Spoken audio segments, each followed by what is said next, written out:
My hands have always been good at math.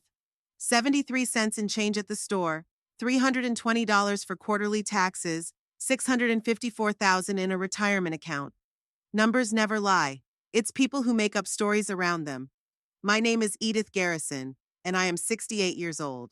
For 42 years, I worked as a bookkeeper for Northern Gateway Construction Company in Madison. Now I'm retired, and my fingers count not corporate money, but blood pressure pills and minutes until the show starts. No, I'm lying. I still count money. It's just that now it's my own savings, which I'm saving like the last drops of water in the desert. My house on Cherry Street is far from luxurious, but it's mine. It's 2 stories, with chipped paint on the south side and a creaky porch.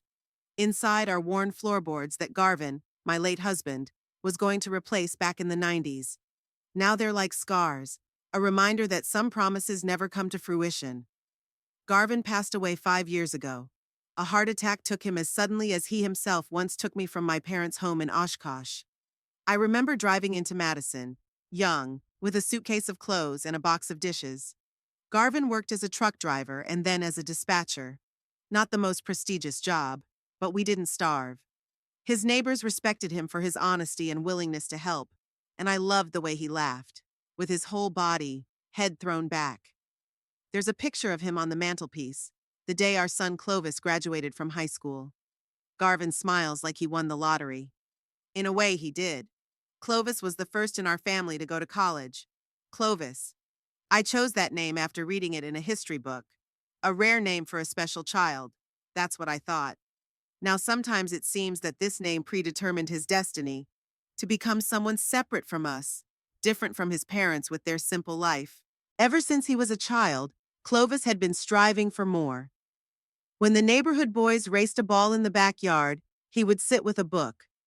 When Garvin offered to teach him how to fix a car, Clovis said he'd rather hire a mechanic when he grew up. I couldn't blame him. Isn't that what we worked for? So he could have a better future? College only strengthened his ambition. He studied finance and often repeated the phrase, social mobility. Garvin didn't understand half the words Clovis used at dinner, but he nodded proudly anyway. I counted how many more semesters we'd have to pay for and kept quiet about the fact that our pension fund was melting faster than it should. After graduation, Clovis took a job with an insurance company. He moved to the east side of town, where apartments cost twice as much. He came over for dinner once a month, always with a bottle of wine we didn't know how to drink properly. Garvin still preferred beer, and I preferred mint tea. Clovis smiled indulgently, but I could see the shadow of disappointment in his eyes. Dorothy had come into his life 3 years ago. He'd brought her to Thanksgiving, a tall woman with straight brown hair and pearl earrings the size of grapes. She studied our house with a real estate appraiser's gaze, then politely complimented my apple pie. I noticed how she broke off a tiny slice and left the rest on her plate. Dorothy is from the Brickstone family, Clovis said proudly. Her father owns a chain of drugstores all over the state. Garvin mumbled something like, "very nice," and I nodded and offered more turkey. Dorothy declined, citing gluten intolerance, even though turkey, as far as I knew, was gluten-free. After that dinner, Clovis came even less often. I later learned that he and Dorothy had moved to an apartment downtown.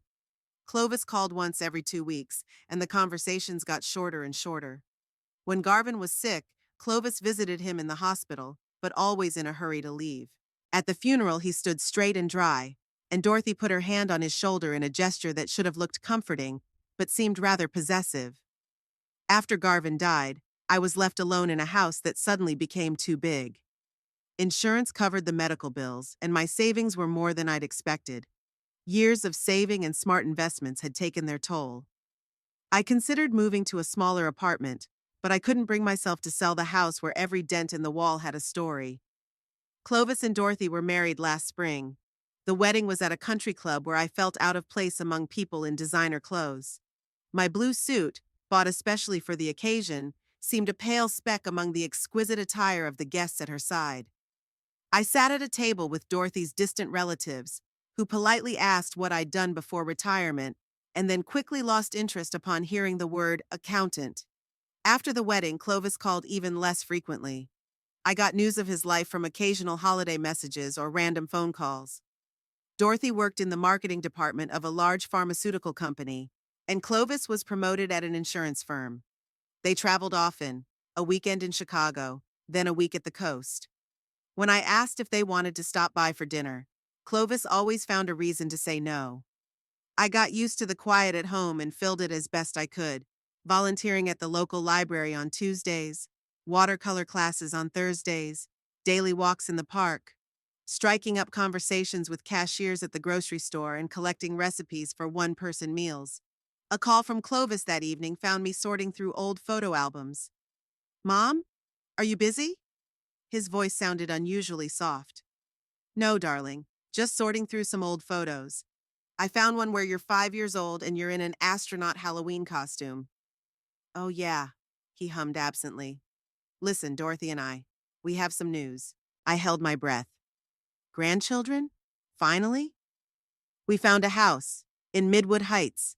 Midwood Heights is a neighborhood on the west side of the city where doctors, lawyers, and successful business owners live.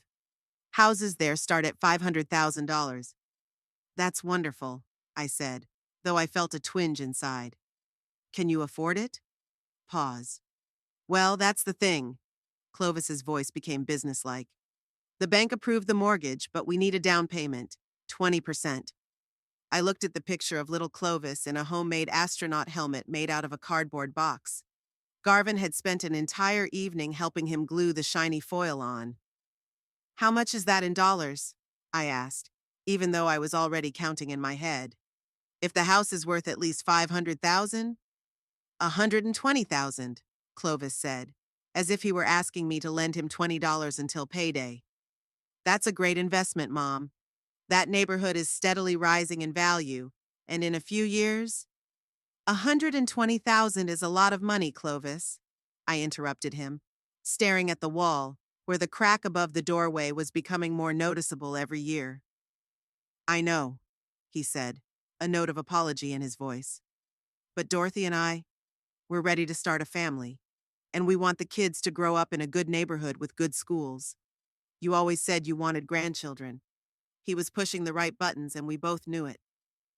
"Let me think about it," I said, feeling a pang in my chest. "Sure, Mom, but we need to give the sellers an answer by the end of the week. Dorothy says there are already other bidders for the house." When we finished talking, I sat for a long time with the photo album in my lap, going through snapshots of a past life. Garvin, young and smiling, with little Clovis on his shoulders. Clovis driving his first car, the used sedan we bought him for his graduation. Me in front of the Northern Gateway office on my retirement day, with a bouquet given to me by my coworkers. 120,000. Almost a fifth of my savings for the rest of my life. Money that was supposed to provide me with a peaceful old age, pay for a possible nursing home if I had to, cover my medical expenses if I got sicker than I was now.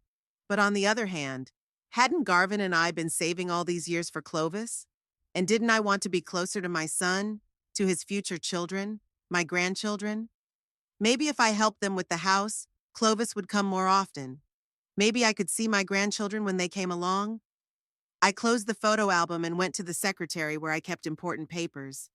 I pulled out a folder of bank statements and insurance policies. The numbers had always told me the truth. Now I had to decide which truth I wanted to hear. The phone rang again. Clovis's name popped up on the screen. "Mom? Sorry to bother you again. It's just that Dorothy is asking, when approximately can you give me an answer? We have a meeting with a real estate agent tomorrow afternoon." I looked at Garvin's picture on the mantelpiece. "What would you do, darling?" "Probably the same thing I've always done. Anything for our boy." "I'll transfer the money tomorrow morning," I said, and the numbers in my head were already starting to recalculate, lining up a new budget for my single life. The next morning, I wired $120,000 to Clovis's account. It was as if the numbers on the computer screen were resisting. I had to double-check each one as I entered the amount. When I hit the confirm button, a warning appeared. "Are you sure you want to make a transfer over $10,000? My hand hovered over the mouse for a moment. Then I clicked yes. Clovis called an hour later, voice ringing with excitement. "Mom, you're the best! Dorothy is just thrilled! We're going to sign all the papers today." Glad to help, dear, I replied, looking at the severely thinner account balance. I hope you like the house. You'll love it too. It's got 4 bedrooms, a backyard with a barbecue, a living room with a fireplace. Listen, why don't you come by next week when we get the keys? I'll show you around. That invitation warmed my soul. Maybe I'm not wasting my money after all. I'd love to, Clovis. Just tell me when. I marked the date on my calendar with a red marker, the first Wednesday of next month. That day I wore my best pantsuit and a new blouse I'd bought especially for the occasion. On the way I stopped at a flower store for a bouquet and a bottle of champagne. Clovis and Dorothy's house was exactly as I'd expected, a large, bright house with a manicured lawn and ornamental shrubs around the perimeter. Brick facade with white columns at the entrance, double garage, porch with swing set. It's the kind of house they show in American Dream brochures. Clovis met me at the door, hugged me tighter than usual. Come on in, Mama. Dorothy's at work, but I'll show you around the house. He led me through spacious rooms with high ceilings, dark wood floors, granite countertops in the kitchen, a jacuzzi tub in the master bath. As we walked through the house, Clovis talked about plans, what furniture they wanted to buy, what curtains to hang, what trees to plant in the garden. And this room, he said, opening the door to a small room off the master bedroom, is going to be a nursery, someday. I smiled, imagining little hands and feet, first steps, bedtime stories. I hope I live to see that day. Clovis looked at me strangely. Oh, come on, Mama, of course you will. Dorothy and I just want to get settled first, get on our feet financially. Children are a responsibility. I know, darling, it's just that at my age you start to think about things like that. We went down to the kitchen where I set out the presents I'd brought. Speaking of finances, Clovis began, opening the champagne. Dorothy and I calculated the monthly mortgage payments. It's a pretty hefty sum. I could see where he was going with this. How much? $3,200 a month, including property taxes and insurance. I exhaled slowly. That's more than my monthly pension, Clovis. I know, Mom, but you're not going to live on your pension, are you? You have savings. And we thought, it's an investment in the future, including your grandchildren. There's that card again. Grandchildren who don't even exist yet, but who already owe me something. How much do you want me to pay each month? I asked bluntly. Clovis took a sip of champagne without looking me in the eye. If you could take on even half, $1,600 every month out of my remaining savings, plus the $120,000 I've already given away. I mentally recalculated my budget, realizing that in a few years I'd have almost nothing left. But instead of rejection, I heard my own voice. Okay, I'll transfer the money at the beginning of each month. Clovis glowed and hugged me. You're the best mom in the world. You'll see. This is our family home. You'll come every weekend. We'll cook Sunday dinners together. Dorothy came home from work as we were finishing our champagne. She kissed me coldly on the cheek, gave me a quick glance at the flowers, and went straight to change, saying she was tired. Later, as we sat in the kitchen, she spoke mostly to Clovis, discussing plans for renovations and furnishings. We need to replace the chandelier in the dining room. It doesn't match our style at all, she said, as if I weren't in the room. But it's new, Clovis objected. The sellers said they put it up just before they sold it. Yes, but it's cheap, said Dorothy. My mother knows a great designer who can help us with the chandeliers, and the rest of the lighting too. I stared at my glass in silence. The money I'd been saving for my last few years would now go towards designer chandeliers. Thus began a new phase of our relationship. Every month I transferred money into their account. Each month I promised myself it would be the last time. But then I remembered about future grandchildren and kept paying. I came to their house every 2 weeks, always with a gift. A homemade pie, a decorative pillow for the living room, or seedlings for the garden. Clovis was usually happy to see me, but our conversations increasingly turned to money. For new furniture, for bathroom renovations, for a vacation. Dorothy attended these meetings less and less often, finding reasons to be away on business. One day I arrived unannounced, with a pot of homemade soup. Clovis had mentioned on the phone that he had a cold. Dorothy opened the door and looked at me as if I were a traveling salesman. Oh, Edith, we weren't expecting you. I brought soup for Clovis. He said he was sick. He is, she cut him off. And we were just leaving. Behind her, I saw the dining room table set and heard a woman laughing. You have company? My parents are here for lunch. Dorothy continued to stand in the doorway, not inviting me in. Would you like me to join you? I'd like to get to know them better. Dorothy pressed her lips together. Some other time, Edith. Today we're discussing family matters. Family matters. In the house I pay for. With the son I raised. But I swallowed my resentment and held out the pot. I understand. Give this to Clovis, please. On the way home, I cried for the first time in years. Not because of Dorothy's rudeness, I was used to it, but because of how easily I had been cut out of the concept of family. As the months went by, the situation didn't change. My visits became shorter and shorter. Clovis called mostly to remind me of a payment or to ask for extra money for something urgent. I agreed, because refusing would mean being even further away from my son, and I barely saw him anyway. On one of the rare visits when Dorothy was home, I noticed that she had put on weight and changed her loose dress to an even roomier one. Are you pregnant? I asked directly when it was just the two of us in the kitchen. Dorothy froze with the coffee pot in her hand. Clovis should have told you himself, she said finally. But he didn't. I tried to sound calm. When's the due date? Second trimester? Due in April? April. In just 5 months, I'd have a grandson or granddaughter, and I'd find out about it by accident in the kitchen from a woman who clearly didn't want to see me. Congratulations, I said, feeling a strange mixture of joy and bitterness. I'm very happy for you. Dorothy nodded without looking at me. Clovis wants a boy. We'll know after the next ultrasound. What about you? What do you want? A healthy baby, she said, but then added more gently, a girl, I guess.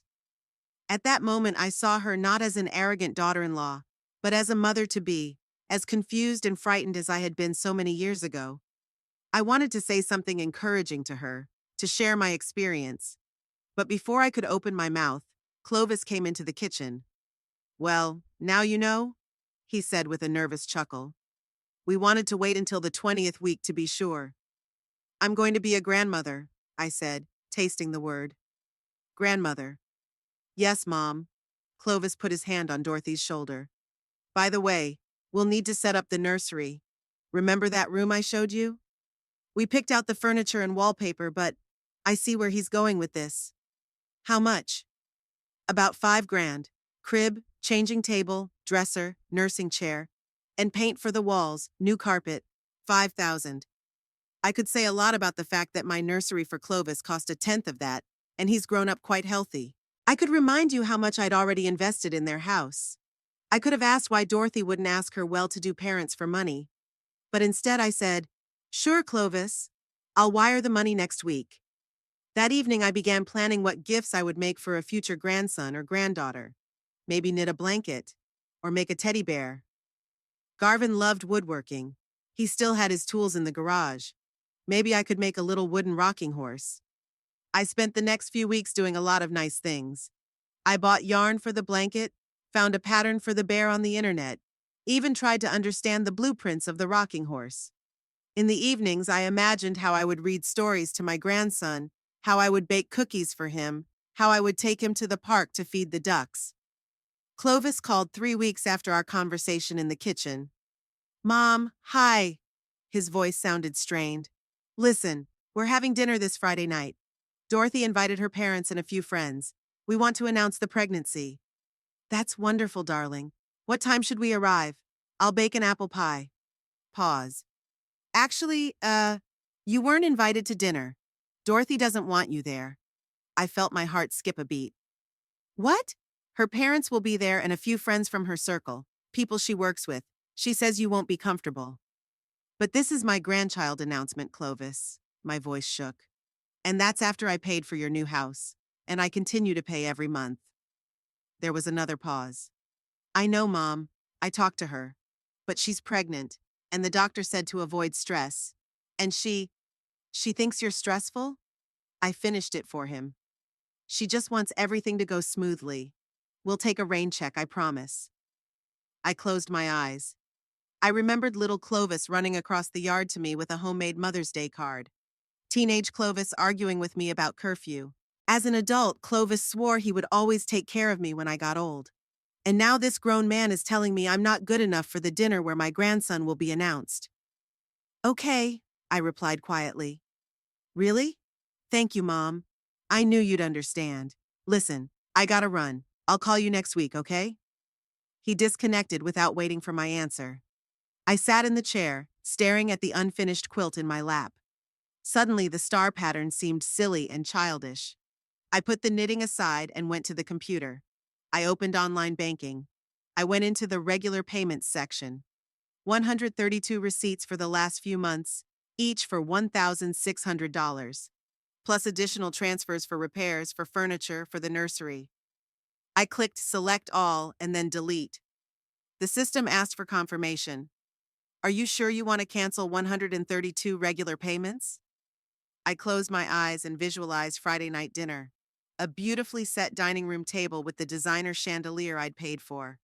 Dorothy in her new dress, her parents with glasses of champagne, friends from her circle applauding the news of the baby. My grandchild, whom I would not be allowed to see on the day his existence was announced. I opened my eyes and clicked Confirm.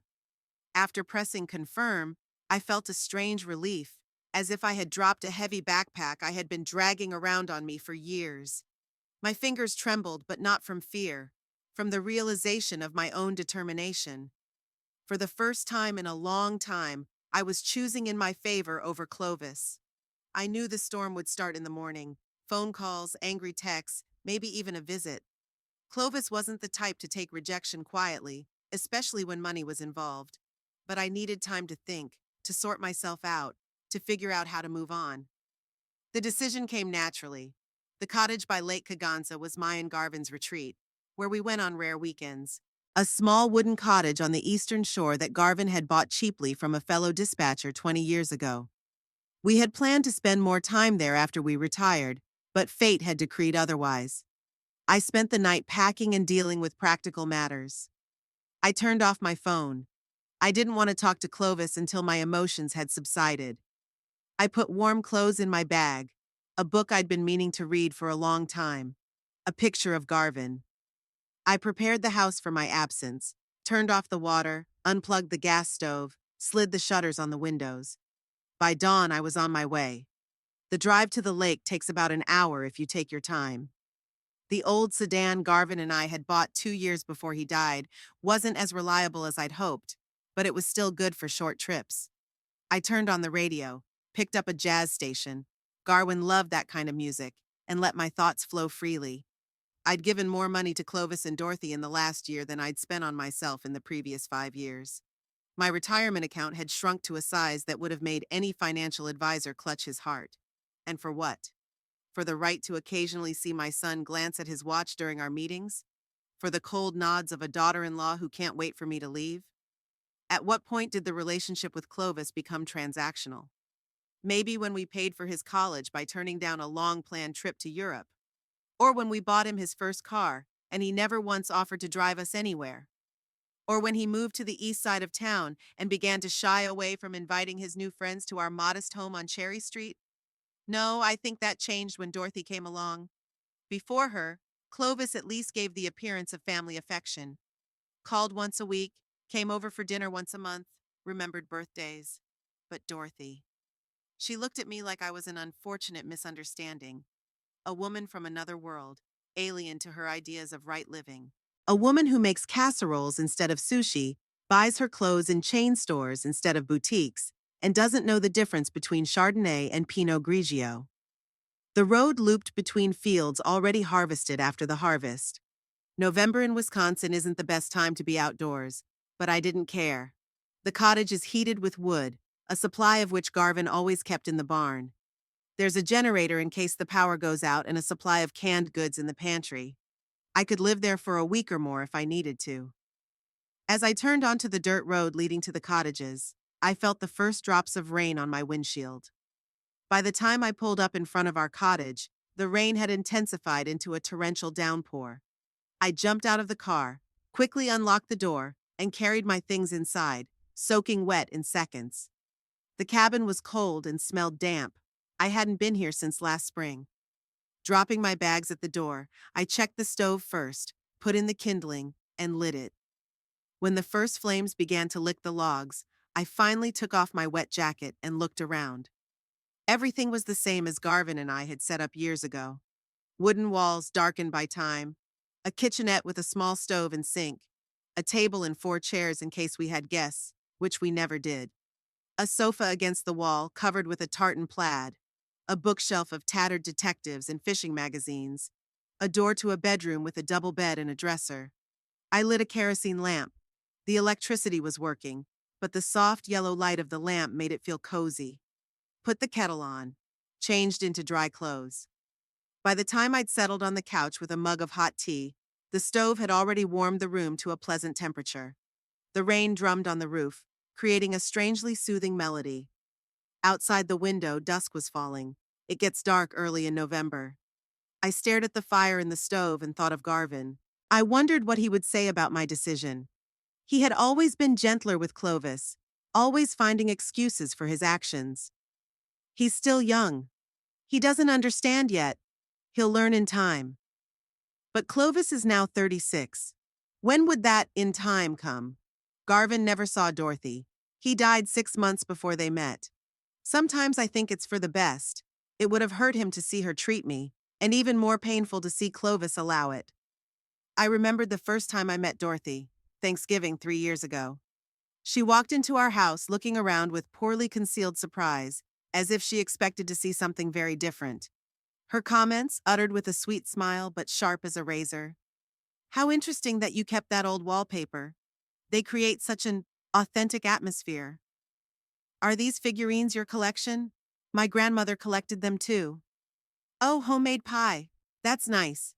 Our family usually orders desserts from a pastry chef, but there's something touching about this." Back then, I was still trying to please her. I laughed at her jokes, inquired about her work, asked about her family. I got polite but short phrases, after which the conversation invariably turned back to Clovis, or to Clovis. After that day, Dorothy became a rare visitor to our home. Clovis came alone, explaining her absence by busy work, important meetings, or a slight cold. And when Garvin died and I was left alone, even those visits became rare. I remember noticing a change in Clovis's behavior. He used to be able to talk to me for hours about his plans, his problems at work, the books he was reading. After I met Dorothy, his calls became shorter, his conversations more superficial. He stopped asking about my affairs, stopped sharing his thoughts. And when they married, our communication was reduced to discussions of financial matters and occasional formal meetings. The tea in my mug had gone cold, and so had my memories. I got up, put another log in the stove, and went to the window. The rain had stopped, and the sky had cleared, revealing a scattering of stars. The lake, visible from the porch, was black in the night, reflecting the moonlight in a narrow, silvery path. For the first time in a long time, I felt at peace. Here, in this simple cabin with no designer chandeliers, no granite countertops, no heavy curtains, I could breathe fully. Here I didn't have to conform to anyone's expectations, pretend not to be hurt by barbed remarks, pretend not to notice how I was relegated to the periphery of my own son's life. I made the decision to stay for a few days. The switched-off phone lay on the table, a black rectangle, a connection to the world I had temporarily decided to leave. I knew that sooner or later I would have to turn it on, answer the phone, explain myself. But not now. Right now I needed to be with myself, with Garvin's ghost, with the memories of a time when my life wasn't measured in the amount of money I transferred to Clovis's account. The morning greeted me with a pale November sun and a light mist over the water. I woke early, out of habit, though there was no hurry. I made coffee on the old stove, toasted bread, found a jar of jam left over from the last visit in the refrigerator. Surprisingly, it hadn't gone bad. I spent the afternoon tidying up the house. I dusted, swept the floors, washed the curtains, which smelled damp. In the barn, I found a supply of firewood that Garvin had stacked neatly, enough to last me through the winter. She walked around the property, checking to see if the roof was leaking after last night's rain, if all the windows were intact. The work was soothing, leaving no time for gloomy thoughts. In the evening, sitting on the porch with a mug of herbal tea, I watched the sunset over the lake and thought that maybe I should have moved here permanently after Garvin died. Sell the house in Madison, fix up this cottage for year-round living, start a new life away from the city. Maybe then Clovis wouldn't be able to use me so easily. Maybe I would have kept my savings. Maybe I wouldn't be so pained to realize that my son only saw me as a source of money. But I knew that wasn't true. I stayed in Madison because of Clovis, because of the hope of being a part of his life, of seeing him build a career, start a family, raise children. I wanted to be there for him, to be useful, to be needed. And what did I get? Dorothy's cold stares, her son's condescending attitude, and bills to pay for their luxurious life. The second day at the cottage was as quiet as the first. I found an old detective book on the shelf that I hadn't read, and spent a few hours immersed in the story of a mysterious murder in a small English town. I made canned vegetable soup, found a bag of pasta in the pantry, went for a short walk along the shore, breathing in the fresh, cool air. In the evening, the sky clouded over and it began to rain again. I sat by the stove, wrapped in a blanket, and remembered how Garvin and I used to spend weekends here. How he tried to teach me to fish, but I was afraid to put worms on the hook. How we cooked dinner on the old stove, laughing about how we forgot to bring salt. How we sat on the porch on summer evenings, listening to the crickets play and gazing at the stars. On the third day, I decided it was time to return to reality. As much as I wanted to stay in this cocoon of silence, problems wouldn't solve themselves. I had to face Clovis, explain my decision, and set new boundaries in our relationship. After breakfast, I sat down on the couch, took a deep breath, and turned on my phone. It took a few minutes for the device to come to life, flashing lights and vibrating with incoming notifications. When the screen finally stabilized, I saw what I expected: 27 missed calls from Clovis, 13 voice messages, 42 text messages.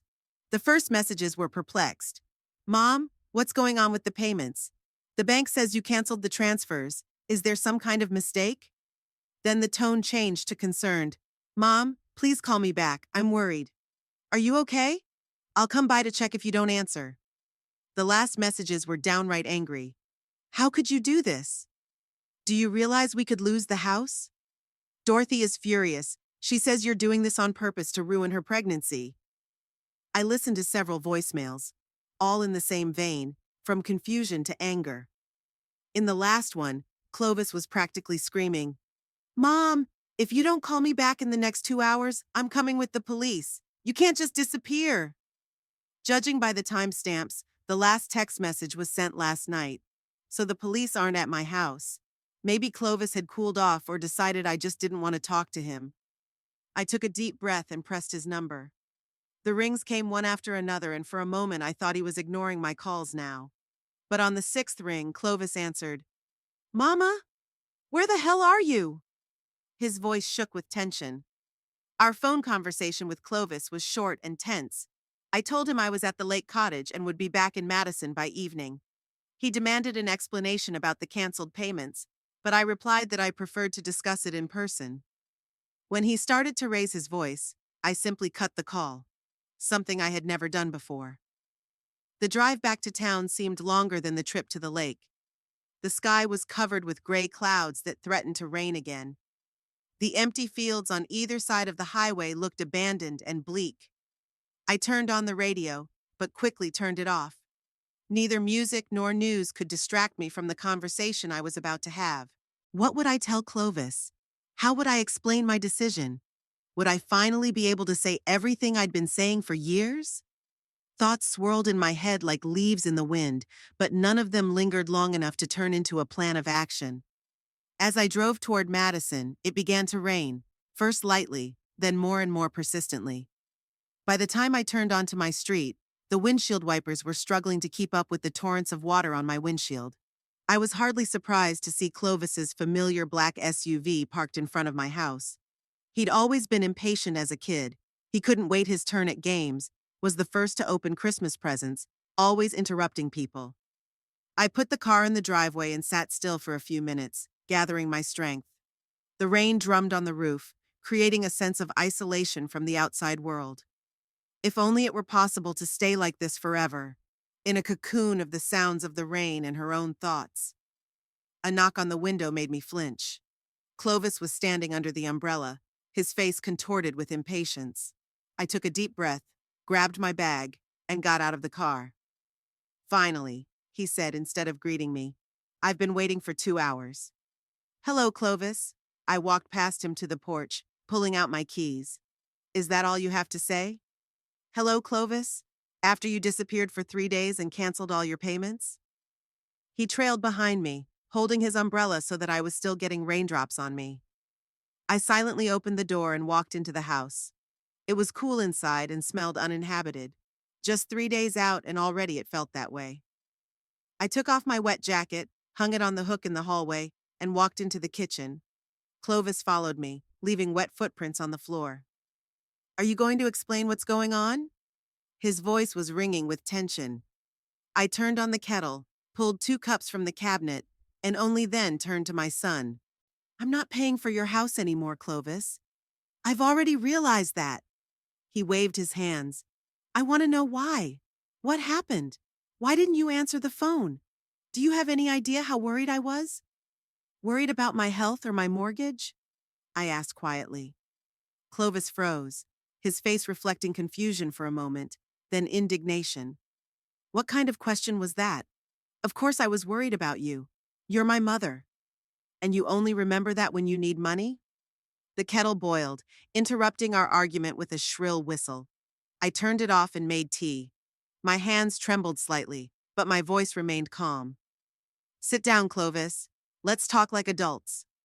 He lowered himself reluctantly into the chair, keeping a wary eye on me. I put the cup of tea in front of him and sat down across from him.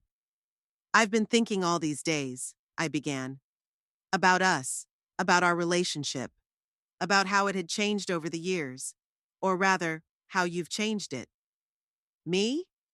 He looked genuinely surprised. "Yes, you did. When was the last time you called me just to ask how I was? Not to ask for money, not to explain why you couldn't come to dinner, but just to talk?" Clovis opened his mouth, then closed it, obviously trying to remember such an occasion. "I have a lot of work to do, and with Dorothy—" "I know you have a lot of work. I had a job when you were growing up too. And your father. But we always made time for you." I took a sip of tea. "And now every time we talk to each other, it's all about money. How much to renovate, how much for furniture, how much for the nursery." "Because we're starting a family." Clovis raised his voice. "Don't you want your grandson to have the best?" "Of course I do. But I also want to be a part of this family. Not an ATM machine, but a grandmother." I looked him straight in the eye.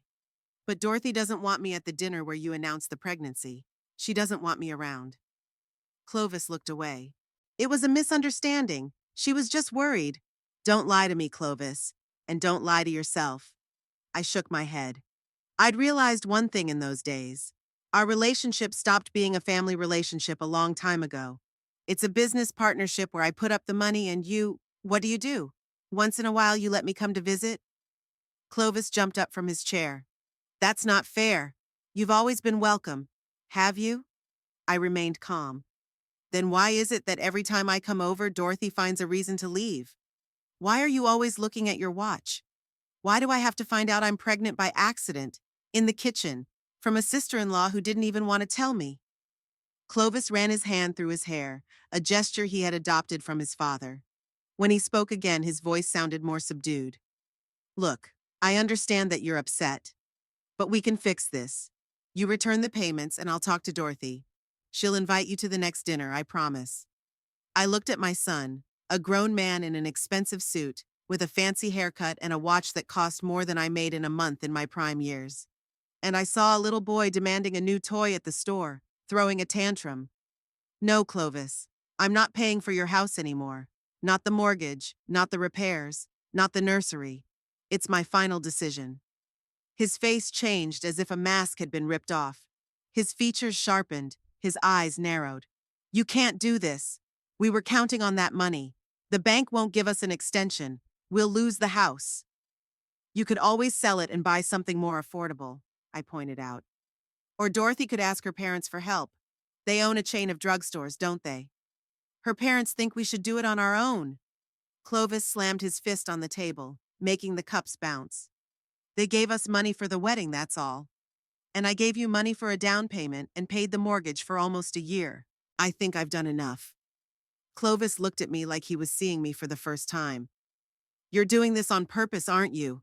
Revenge for not being invited to dinner? God, Mom, I didn't realize you were so petty. That word, petty, hit me harder than I expected. All my life I've been saving myself to give him the best. Giving up new clothes to buy him fancy sneakers. Taking extra shifts to pay for his Spanish lessons. Saving for his college instead of fixing his leaky roof. Get out of my house, Clovis, I said quietly but firmly. Now. What? He looked genuinely startled. You heard me. Get out. I'm not going to continue this conversation. No, we're ending it right now. He raised his voice to a shout. You promised you'd help us with the house. You can't just change your mind. We have rights. What rights, Clovis? I still spoke calmly. I didn't sign any contracts. All the payments were voluntary. I can stop them at any time. That's a breach of an oral agreement. He looked like he was grasping at straws. We can sue. Go ahead. I shrugged my shoulders. Obadiah had already advised me on the matter. Obadiah Pinckney, my longtime friend and lawyer who had helped with the probate after Garvin's death. I called him from the cottage as soon as I made my decision. The mention of the lawyer made Clovis go pale. Did you plan this in advance? No, Clovis, I'm just protecting myself. And my future. I got up from the table. Now please go away. I'm tired from the road and I want to rest. This isn't over. He gritted his teeth as he headed for the exit. You'll regret this. The door slammed shut behind him with such force that the glass in the windows shook. I slowly sank back into the chair, feeling my knees shake. For the first time in my life, I was truly confronting my son, and it was harder than I'd imagined.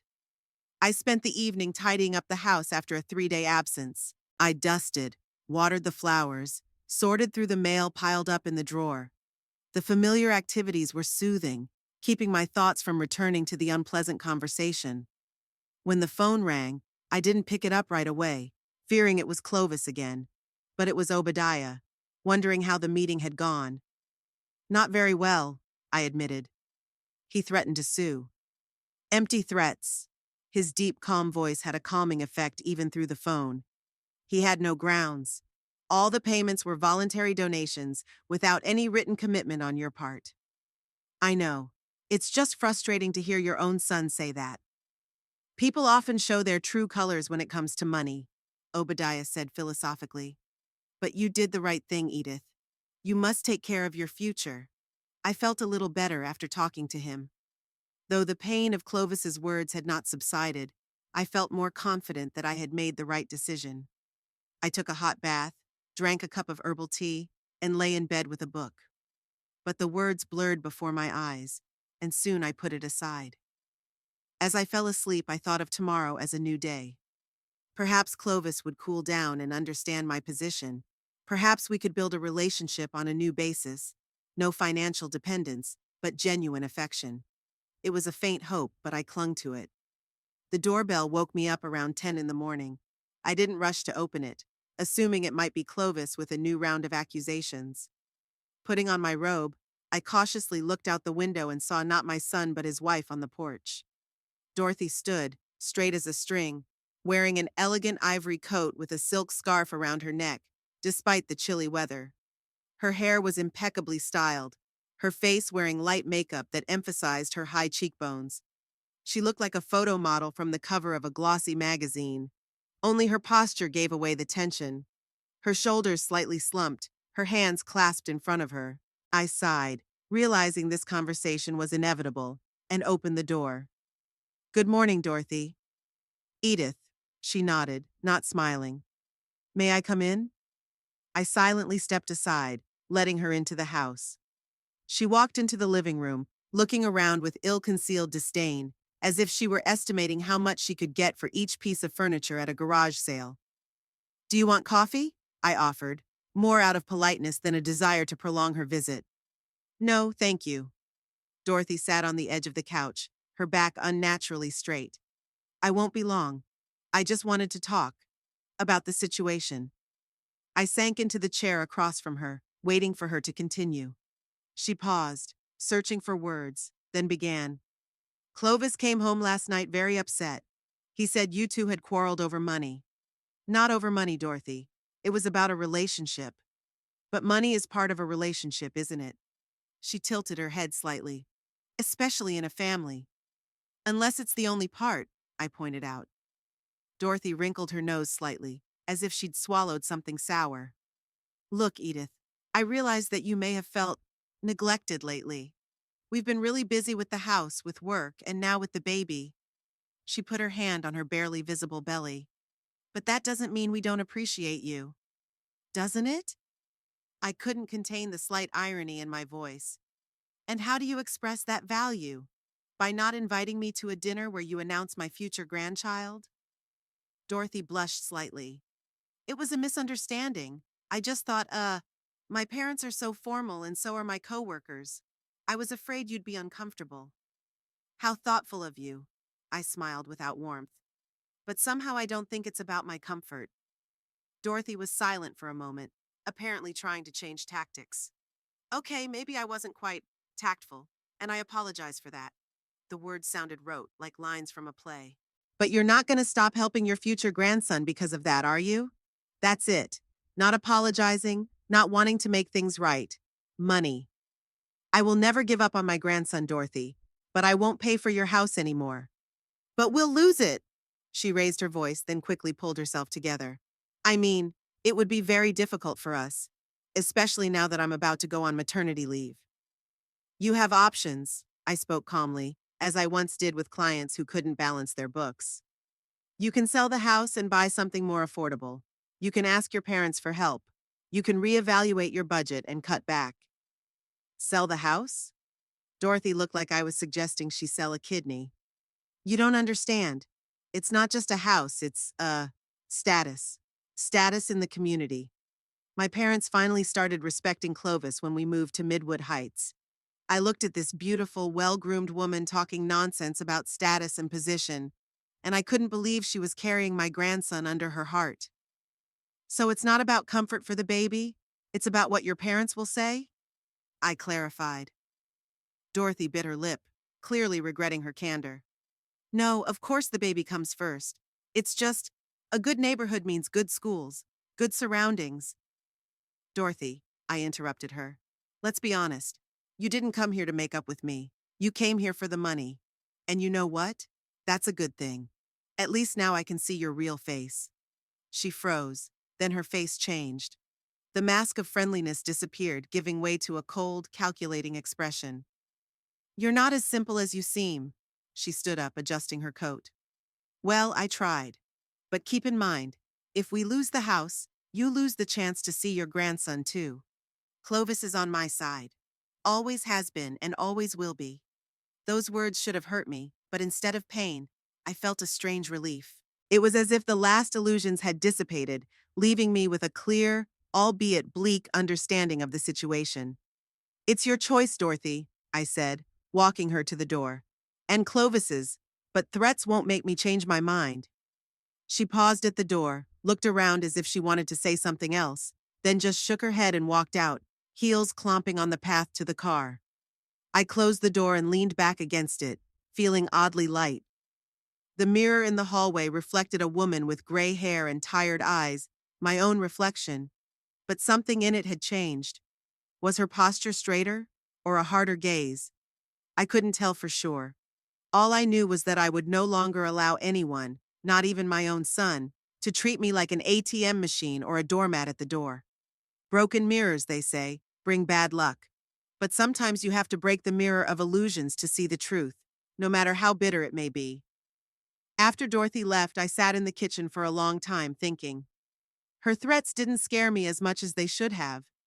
Maybe it was because I had already lost my son, not now, but much earlier, when he had begun to see me as a source of money. Or maybe it was because somewhere deep inside I believed that having a baby would change something in him. That blood would be thicker than water after all. Either way, I wasn't going to wait for favors or changes anymore. It was time to take life into my own hands, something I should have done even after Garvin's death. The first thing I did was to call Obadiah and ask for a meeting the next day. He agreed without question. I had always appreciated him for that trait. Then I opened my laptop and started researching the real estate market in Madison. My house on Cherry Street, despite the chipped paint and creaking porch, was in a pretty good neighborhood. Judging by the prices of similar properties, I could make enough to completely remodel the lake cottage for year-round living and still have a decent amount of money to spare. In the evening, I walked around the house, mentally saying goodbye to every room. This was where most of my life had been. This was where Clovis took his first steps, where Garvin first complained of chest pain, where I'd cried after his funeral. The walls held so many memories, good and bad. But now I realized that home wasn't about the walls. It's how you feel when you cross the threshold. And lately, all I'd felt here was loneliness. The next morning, I met with Obadiah at his office downtown. He listened to my story without interrupting, only occasionally making notes in his notebook. When I finished, he took off his glasses and rubbed the bridge of his nose, a gesture I knew well. It was what he did when he was thinking about a complicated case. "So you want to revise the will completely?" he finally asked. "Yes," I nodded. "I want Clovis out. Completely." "Are you sure? It's a big decision, Edith." "More than ever." I met his gaze without hesitation. He had made it clear that he was only interested in my money. "Well, there won't be any now. Not now. Not after I'm dead." Obadiah sighed. "Good. I will prepare new documents. To whom do you want to leave the inheritance?" That question took me by surprise. I hadn't thought of the alternatives. Maybe a charity?" Obadiah suggested. "There are organizations that help the elderly or children's foundations." I thought about it.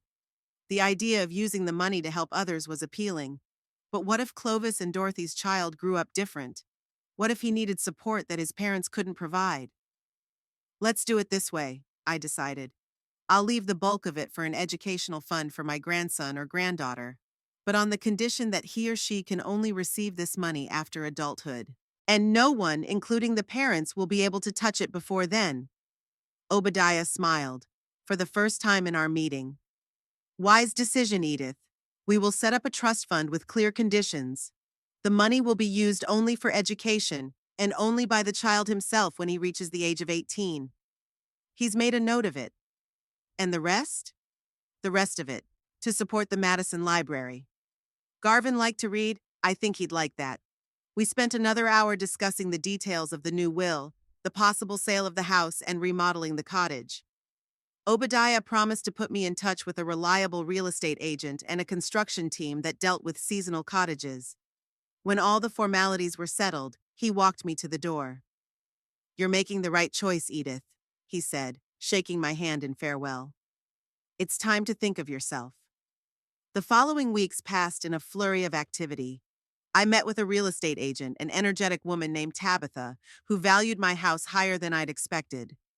I began to slowly sort through my belongings, deciding what to take with me into my new life and what to leave behind. I called a builder to estimate how much it would cost to insulate the cottage and put in proper heating and plumbing. There were no calls or messages from Clovis. Apparently, Dorothy had convinced him that further attempts were futile. Or maybe they had found another source of money. Perhaps her parents had decided to help after all. Either way, I was grateful for the silence. It gave me a chance to focus on my plans without the emotional pressure. By the end of January, my house was up for sale and the cottage was beginning to be remodeled for permanent living. I traveled there often, watching the progress of the work. The builders insulated the walls, replaced the windows with double glazing, installed a modern heating system and a water heater. I chose new furniture, practical but cozy, and ordered internet delivery. The little house was gradually turning into a real home. On one of these visits, when I was checking the work of the electricians, a man in a shabby jacket and a knitted hat approached me. "Good morning," he said. "You must be the new owner?" "Actually, the old one," I smiled. "My husband and I bought this cottage 20 years ago. We just haven't lived here permanently." "Oh, we were dating then." He held out his hand. "Rufus Clancy, owner of the boathouse. You used to rent a boat from us sometimes, remember?" I took a closer look at his face. Yes, there was something familiar about the wrinkles around his eyes and the gray stubble. Of course I remember. I shook his hand. Edith Garrison. Only now I'm going to live here permanently. Really? He looked around the house with obvious approval. It's a good decision. It's quiet in the winter, but it's a buzzing place in the summer. And the views are great all year round. We got to talking. Turns out Rufus has lived on the lake for 30 years. He started out as a fisherman, then bought the boathouse from the previous owner. He rents boats to tourists in the summer, fixes them in the winter, and teaches water safety courses at the local school. He lives alone. His wife died 10 years ago, and his children are all over the country. Come by for a cup of coffee sometime, he said. I'm 5 houses down from the wharf with blue shutters. I'm always home in the mornings. In February, there was a buyer for my house in Madison, a young couple with a small child. They offered a good price and wanted a quick closing. I agreed without hesitation. The paperwork was completed in 2 weeks, and in early March, I officially became a resident of Keegan's Lake. The move went easier than I expected. I left most of the furniture with the new owners of the house, as they needed it more. The only things I took with me were personal belongings, books, photographs, and a few items related to Garvin, his rocking chair, vinyl record collection, fishing gear. Everything fit into one truck. At first, I felt a little lost in my new surroundings. After decades of city life, the silence and closeness of nature seemed almost unnatural. But gradually, I began to get used to it. Morning coffee on the veranda, watching the sun rise over the water, long walks along the shore, picking up fancy pebbles, reading in front of the fireplace on evenings when the wind howled outside the windows. And there was Rufus. I accepted his invitation for coffee the week after I moved in, and we saw each other regularly from then on. Sometimes he'd stop by with freshly caught fish or homemade bread he'd baked himself. Sometimes I'd bring him a pie or a casserole. We talked about the weather, about fishing, about books we'd read, movies we'd seen when we were young. Never about Clovis. I never brought it up. And Rufus was tactful enough not to ask why a woman my age had suddenly decided to change city life for a lakeside retreat. In April, when the ice on the lake was completely melted, Rufus suggested a boat ride. The day was warm and sunny, the first real spring day after a long winter. We sailed along the shore, Rufus pointing out birds returning from the south and telling stories about every cabin we passed. "Don't you miss the city?" he asked when we stopped in a quiet cove to snack on sandwiches I'd made. I wondered. Sometimes, I admitted. About the library, about my watercolor painting group, by some of the neighbors. But I feel freer here, like I'd shed the heavy backpack I'd been carrying for years. Rufus nodded, not asking for an explanation. I know the feeling. When I moved here after the divorce, same thing, like finally being able to breathe fully. In May, when the shores of the lake were covered in fresh greens and flowers, I received a letter from Obadiah. He told me that Clovis and Dorothy's house was being foreclosed on by the bank because of an unpaid mortgage, and he asked if I wanted to know the details or if I preferred to leave it in the past. I stared at the letter for a long time, sitting on the veranda of my new house. The sun was setting, coloring the water orange and pink. Somewhere on the other shore, music was playing as summer residents began to move in for the weekend. Rufus's boat appeared from around the bend. He was returning from his evening buoy check. I folded the letter and put it in my desk drawer. No, I didn't want to know the details. I didn't want to plunge back into the life I'd so painfully escaped from. Clovis had made his choice. I'd made mine. Let each live with the consequences. Instead of answering Obadiah, I put on a light jacket. The evenings by the water were still chilly, and went to the dock to meet Rufus. He waved when he saw me on the shore and steered the boat to the dock. "It's a beautiful evening," he shouted. "Would you like to go for a ride? The sunset tonight is going to be special." I smiled and stepped onto the swaying wooden planking. Rufus held out his hand, helping me into the boat. His palm was warm and rough, the hand of a man who worked hard outdoors. Not at all like Clovis's hand, which had a perfect manicure. "I'd love to," I said, settling into the seat. The engine rumbled quietly, and the boat slid into the water, leaving a light ripple behind it. We headed toward the center of the lake, where we had the best view of the sunset sky.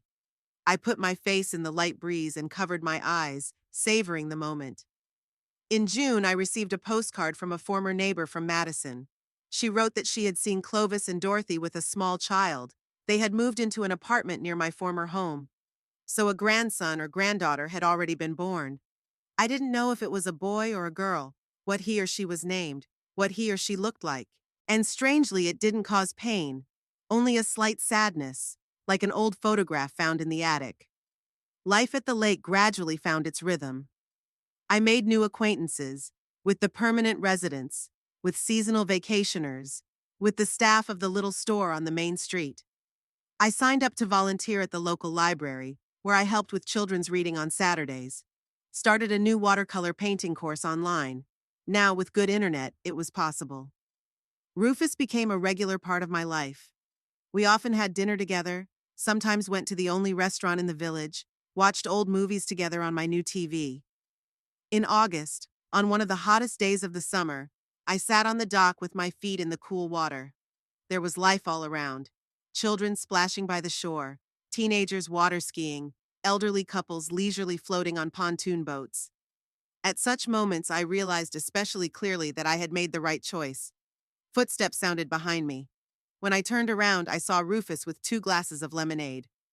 "I thought you might be hot," he said, handing me a glass. "Thanks," I smiled, taking the cool drink. "How was this morning's excursion?" "Great. Family from Chicago, 3 kids, caught 4 bass and 1 bream. The kids were thrilled." He sat next to me with his feet in the water.